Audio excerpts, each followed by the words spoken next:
Hi, so welcome to Crypto Bros podcast. We will dive to exciting world of blockchain and gaming and crypto innovations. Today we're hosting a prominent figure in the Wild Forest game community, known as strategic prowess and dedication. You might know him by his game alias, TheGuillotine. So, TheGuillotine, welcome. It's pleasure. Hello, welcome. Thanks for the invitation. It's a pleasure to have you here. I have loads of questions for you. I'm sure. Ready for that. You sure? Yeah, sure. Okay, let's go. So we're gonna first start with saying, how did you end up in the crypto gaming community? So let's start with, who is TheGuillotine? Tell me more about yourself. So I'm TheGuillotine. I'm a French guy of 34 years old. I started crypto in general maybe like 6 or 7 years ago, but just like a little, like a Binance account, and put maybe like $100 in it. But I really got into Web3 gaming in 2021 with the Axie boom, as many people in the crypto space. Nice. And since that date, 2021, I'm into moderating the Axie community, the Ronan community, and all games who join the Ronan network. So yeah, spending a lot of time in the Ronan community. Okay, that's amazing. So where did the Guillotine Alliance came from? What was the idea? So the idea is, so I'm a French guy, and in the French culture, guillotine is a tool to chop some heads.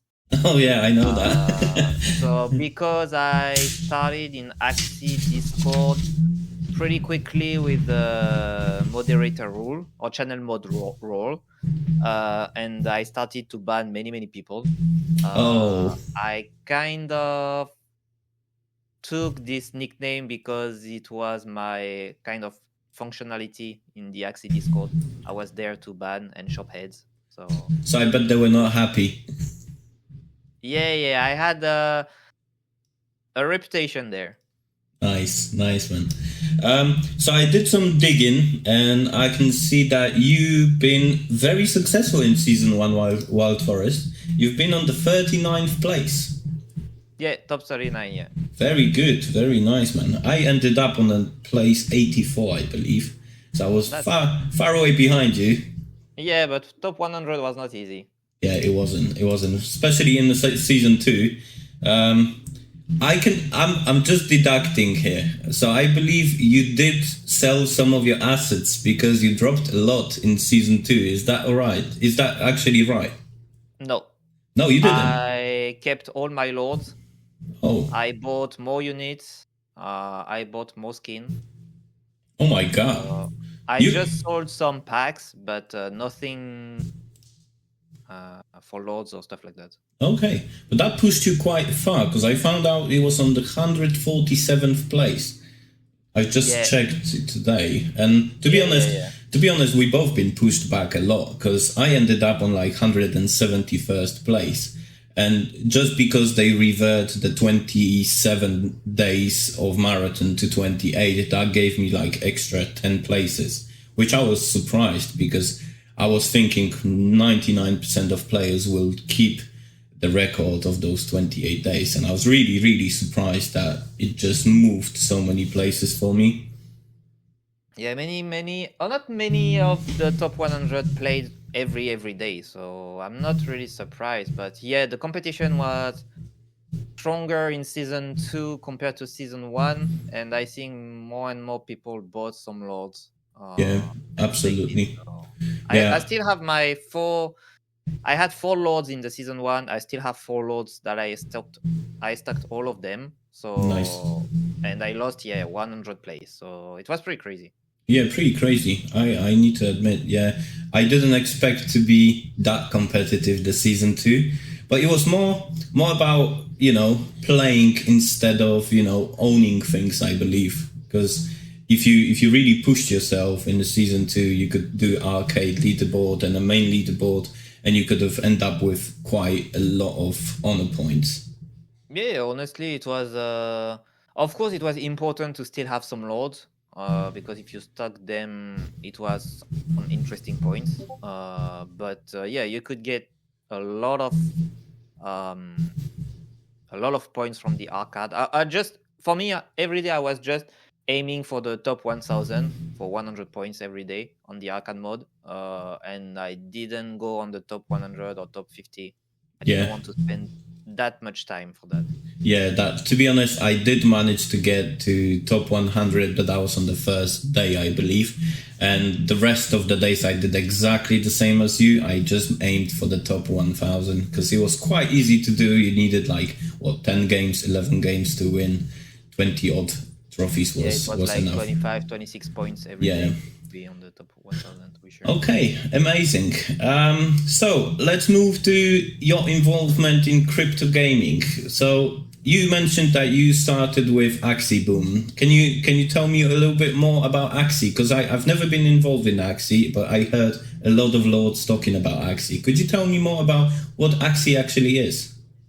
So Axie is a card game, where you play with little monsters on a team of 3. It's a PvP, 1 versus 1, and you kind of play cards of your Axie to defeat your enemy. It was really famous in 2021 because it was the start of the bull run, and the community members started the scholarship. So it's not SM, it's not Sky Mavis, so the company who created Axie, who created the scholarship system. It was one of the member who came in the Discord and start talking about scholarship, and if it was possible, if it was allowed by Sky Mavis to have some scholars. And at that time, Sky Mavis said, "Oh yeah, no problem to work like that, or it's allowed to do this kind of scholarship." And it started to boom because, well, it's always the same when you have a bubble and everyone wants to play because the first one are getting ton of money. And it was really tons of money. It was like few $100 every week, even sometimes every day. And even me, I started to play because I heard this story. I heard many people doing crazy stuff, so I just jumped on it, bought one team for $1,200 because each Axie was like $400. But it was bull run. Everything was expensive. Every NFT was expensive. Everything was expensive. But usually people jump into crypto when it's getting crazy, not when everything. Exactly. Yeah. So yeah. So I started like this, and Axie started in 2018, and they're still alive now. So it's really long project for them. And it's a nice game. I don't really like everything, of course. I don't really like all decision they take. But it's a nice card game. You always find players. They have a nice leaderboard. If you want to kind of be a semi-pro player, you can really get nice amount of rewards. It's a good game, but you need to like card game. I'm not really into that. Yeah, me specifically, I don't really like card games. I've seen a couple of projects regarding the card games, but I thought maybe they will be successful, maybe there is money to be made, but I am not just into those kind of games. I really like Wild Forest because it's unique. You said you're 34 years old. I'm exactly the same age. I mean, I'm going to be 35 this year, but in late 90s, let's say 97, 98, early 2000s, I remember playing all the time Warcraft 3, StarCraft, those kind of RTS games that are still on the back of my head, and I sometimes go back to them. And when I saw Wild Forest, I thought, well, this is something unique because we didn't see any games that actually bring RTS back. And from that point, I knew straight away that this is going to be a big thing, that Wild Forest is just going to take over and it's going to be very popular among people like you and me and myself. So what are your thoughts about the Wild Forest project in general? since you started?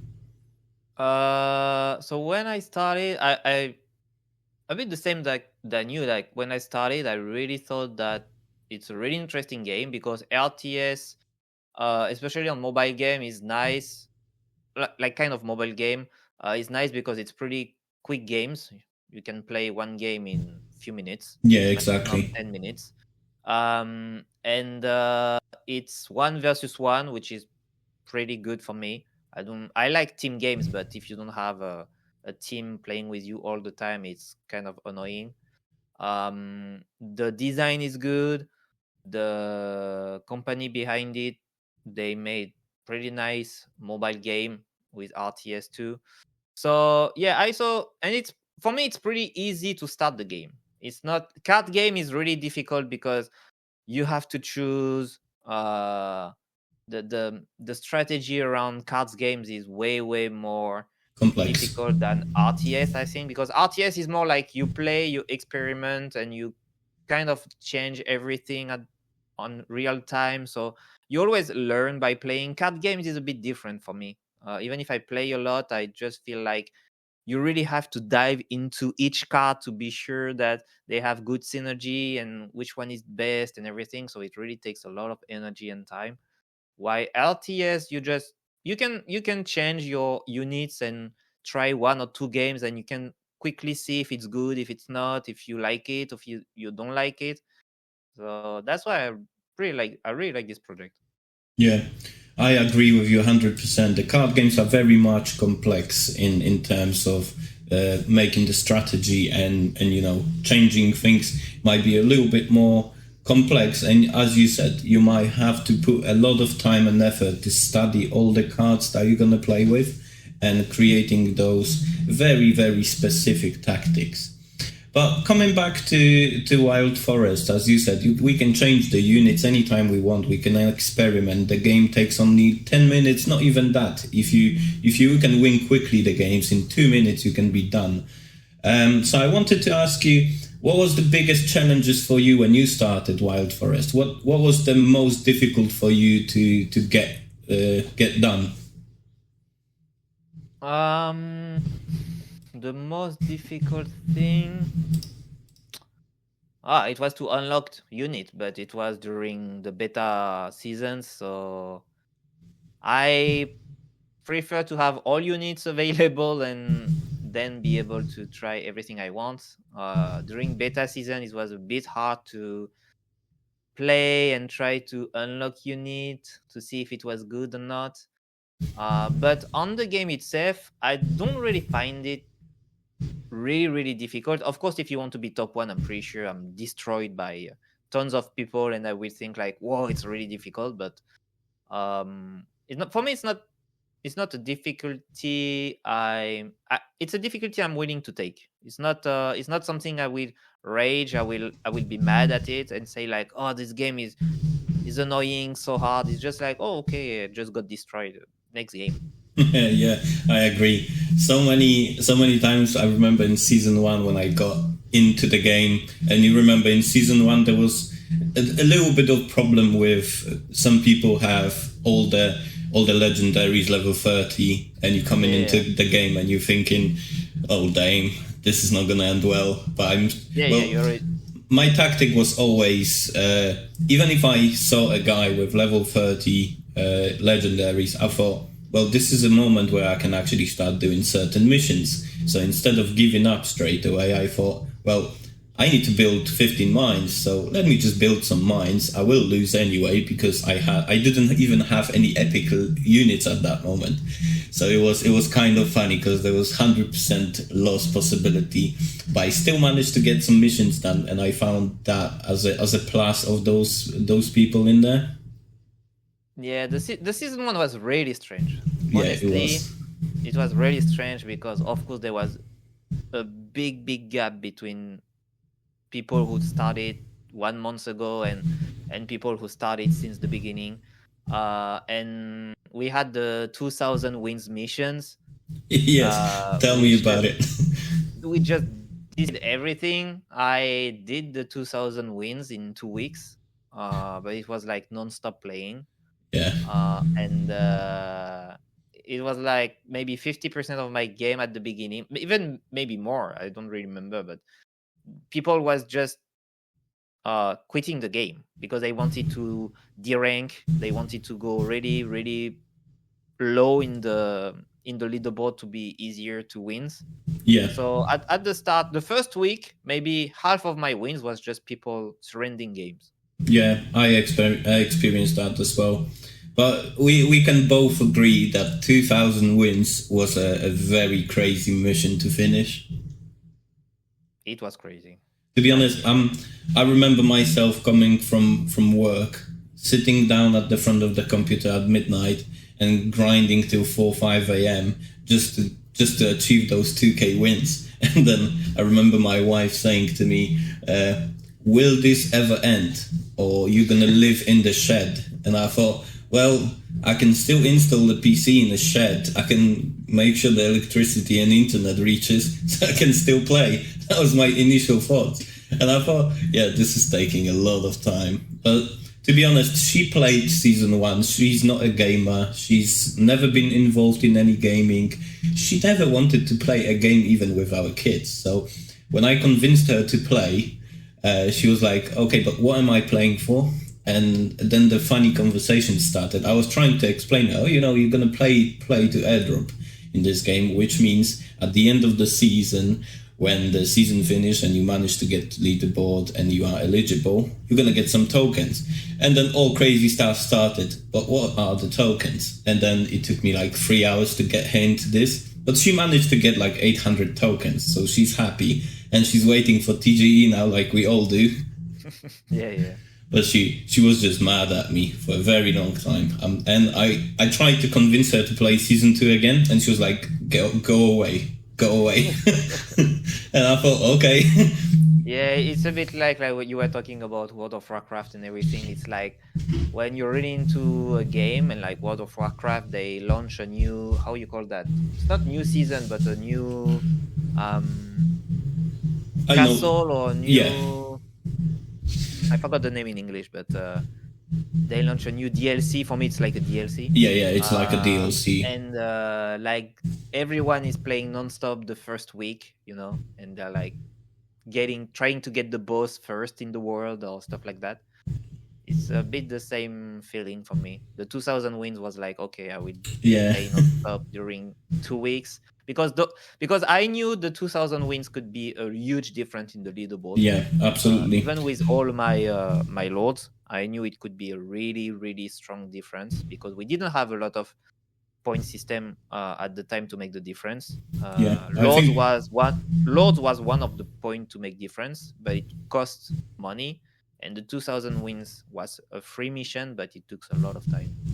Yeah, and I think, for me it was crucial in this terms of getting to top 100, because I remember I was stressing a lot about this, because I was on the 94th place, 92nd place.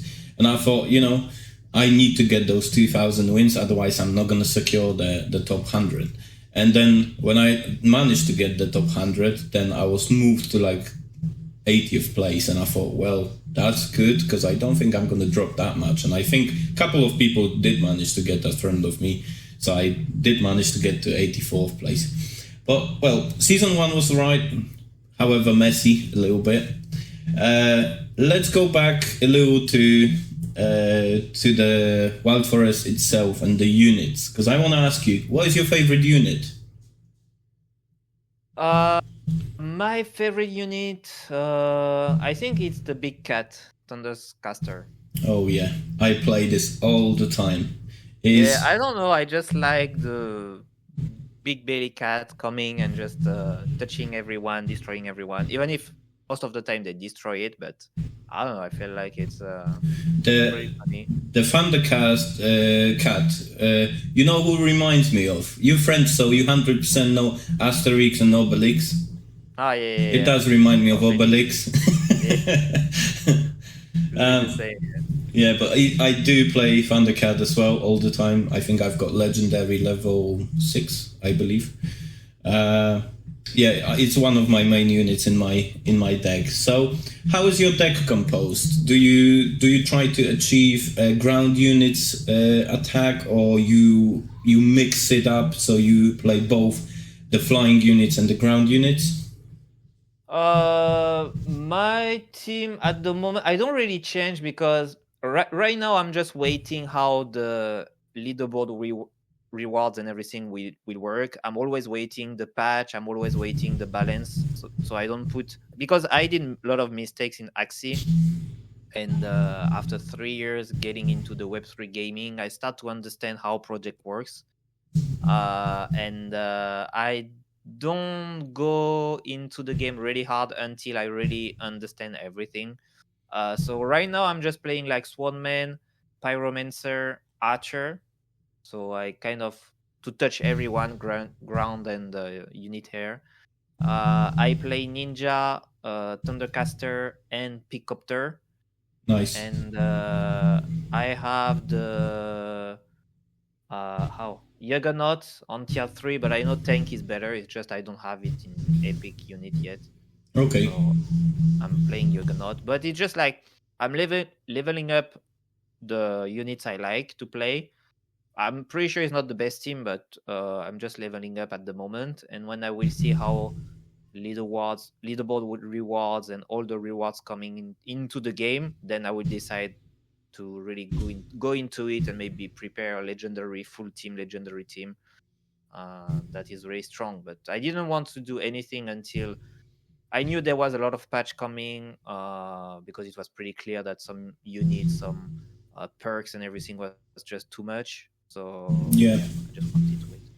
Okay, amazing. But to be honest, I don't think you give yourself enough credit. I think your team is very good, and I think statistics speak for itself. The season 139, season 247th place. I think the statistics speaks for itself. You've done incredible job in playing and in achieving those kind of places. There's plenty of people I think that will wish to be in your shoes, because there's going to be some nice airdrop waiting for you on season 2 for both of us. We don't know what to expect really, because we know there's 2.5 times more tokens allocated to the season 2 rewards. However, instead of having 5,000 people rewarded, we're gonna have, I believe, 9,000. 10,000. 10,000, even more. Yeah. So it will be 8,000 airdrop and 2,000 raffle. So we will have, even though we're gonna have 2.5 times more tokens allocated, we still have no clue how this is gonna work. And it was a big question in season 1 as well, wasn't it? Yeah. They decided to do kind of linear airdrop rewards. I'm not sure they will do the same on season 2. It would be pretty surprising they kind of do the same, because as a project, as a business, you don't want to have your decision thinking before it's happening. If people knew exactly what you will do, like, okay, they did this in season 1, so they will do this in season 2 for sure. That's not, as a project, that's not how you want it works, because you want to have some kind of surprise. You want to kind of change a little bit. So I don't know how it will be in season 2. To be honest, in season 1 I was expecting a bit more for the top 100. I personally think, it's just my personal opinion, even if I'm a moderator in White Forest, I'm not their employee. I just want everyone to know that I'm not White Forest employee, so I can say anything I want on the project. Of course, I will keep some of my opinion for myself, because I respect the team. I respect what they do, even if I don't agree with everything they do. I just keep some of stuff for myself because I'm moderator, and it's kind of a respect I have for the team. Yeah, absolutely. But I think what this is. To be honest, I will tell you a bit about my journey. So I started with the game called Big Time. Okay. That was the first time I ever heard about crypto gaming, but I was very, very late for the project. It was like season 2 was happening. It was the middle of it. But then my brother told me, like, you know that crypto gaming exists, right? And I thought, crypto gaming? What is that? So I jumped into the game. There was nothing happened really. I played for a long time, but I didn't manage to secure anything from it. But then I thought, well, maybe there's other games then, something more interesting, because Big Time was like an MMORPG. You had to put a lot of time in it and a lot of money as well, and it was Ethereum based, which I didn't like because where I live, the Ethereum gas fees are over the roof. So anytime I tried to do something, it was like gas fees over $20-$30, even for small things. Because on Ethereum, right? Yeah. Yeah, it's very expensive.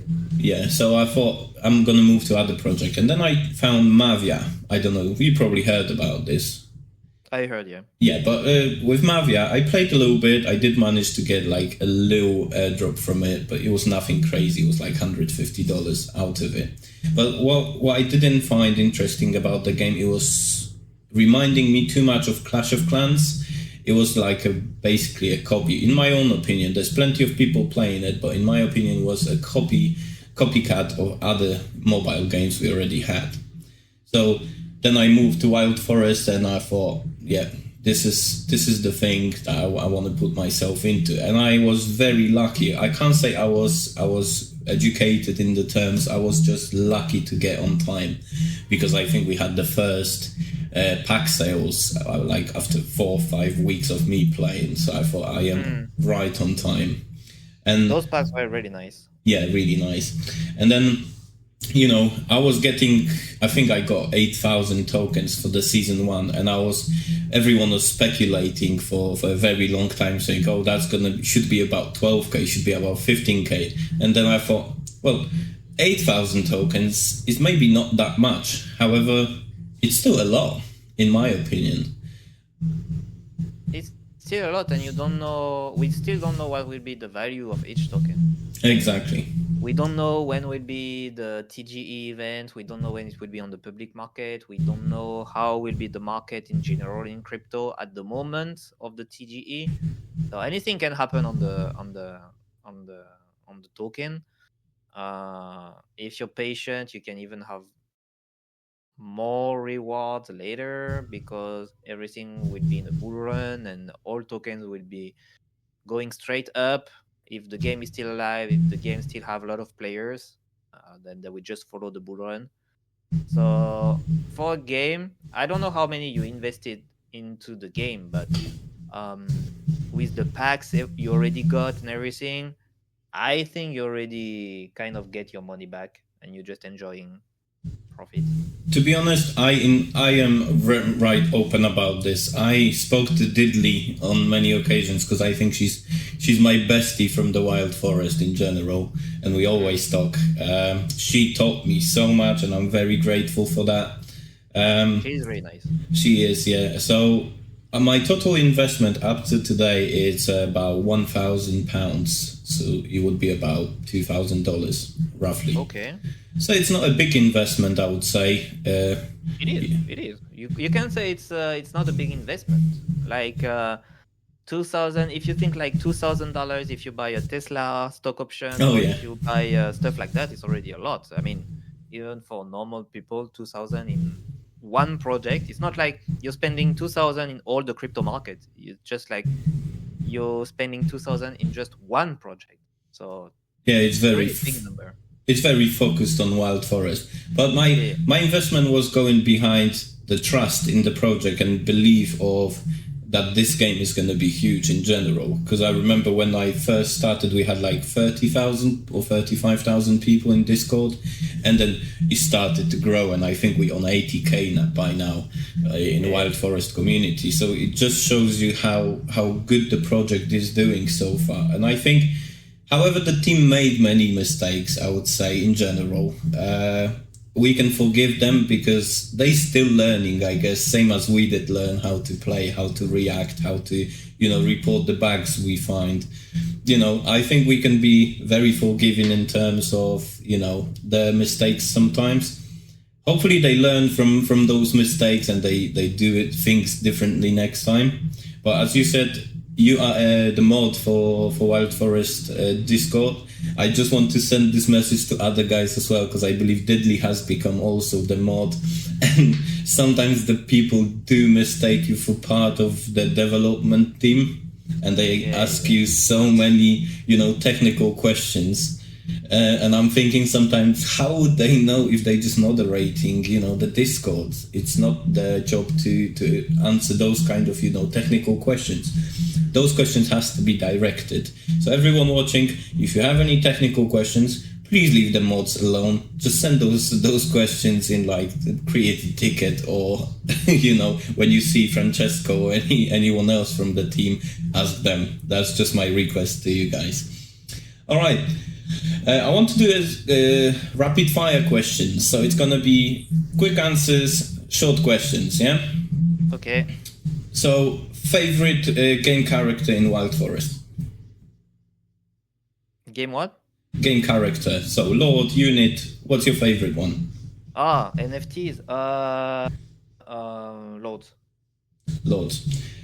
If you could have superpower, what would it be? Teleportation. Amazing. Favorite game in crypto apart of Wild Forest? Those days, the Machine Arena. Nice man. Okay, one word to describe your gaming style. Amateur. I don't believe that. Okay, and who is your biggest inspiration in the gaming world? Wow. That's a tough question. Gaming world inspiration. Faker. Nice, man. That's amazing. Okay, man. Thank you very much for being here. Thank you very much for answering so many questions. I know it was a lot. No problem. It was a real pleasure to talk with you. Okay, so I just want to, direct my attention to everyone who is watching. Guys, I'm going to be including the Guillotine's Twitter account in the description. Don't you dare leaving this podcast without following the Guillotine. It's your sole responsibility as someone who is watching to hit that follow button on his Twitter. And when you watch this, please subscribe to the channel. If you like the podcast, hit the like button as well. And I just want to once again thank you, The Guillotine, for joining us today. It was a pleasure to host you. Great pleasure. Take care, man. Thank you very much for being here. Thank you. Bye-bye. Cheers. Bye.